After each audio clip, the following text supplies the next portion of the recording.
I said Islam is concerned with more than yourself. Remember that? Islam by definition is concerned with more than yourself. If you say irka'u wasjudu wa'budu rabbakum, that's yourself. Make ruku', make sujood, be in a state of ibadah. But when he says waf'alul khair, do good, good helps who? Others. Now if you really want to be successful, then you have to help others. You have to do good for others. لَعَلَّكُمْ تُفْلِحُونَ, so you can be successful. But even if you do good for others, it's not for them, it's for who? Yourself. So our voluntary contributions in whatever way, shape or form are actually efforts to help our own selves. Don't ever should I dare look back at a masjid that I gave time to, a program, a convention I helped put together, a check I wrote to the school or whatever, and say I helped them. I only help myself. And the moment I say I help them, it doesn't count for me anymore. I cannot go to Allah and say, Ya Allah, where's the money I gave? Allah will say, you already said it, you helped them.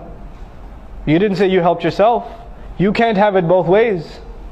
Allah only takes one intention.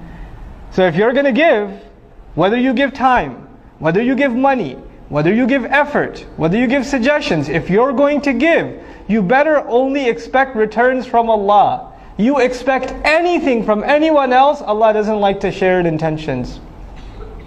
Allah is very jealous of intention, subhanahu wa ta'ala. He wants His intention to be exclusive.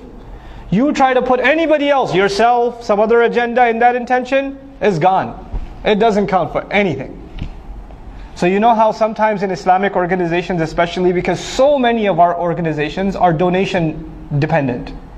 Masajid are donation dependent, schools are donation dependent, right? Da'wah organizations are donation dependent, publishers are donation dependent. People write a big check, somebody writes a $20,000, $30,000 check or something. And then all of a sudden shaitan comes to them first of all and says, Mabruk. And then he says, hey, by the way, why don't you give them a suggestion about the color of the carpet? I mean, after all, you wrote a big check. You should at least have some weight in your opinion. And so you go and you give a suggestion. You didn't give a suggestion before you wrote the check, but all of a sudden, now your opinion just got $30,000 heavier. So you want to give an opinion. And you're expecting that your opinion will be taken a lot more seriously. Now why? Because you gave some money.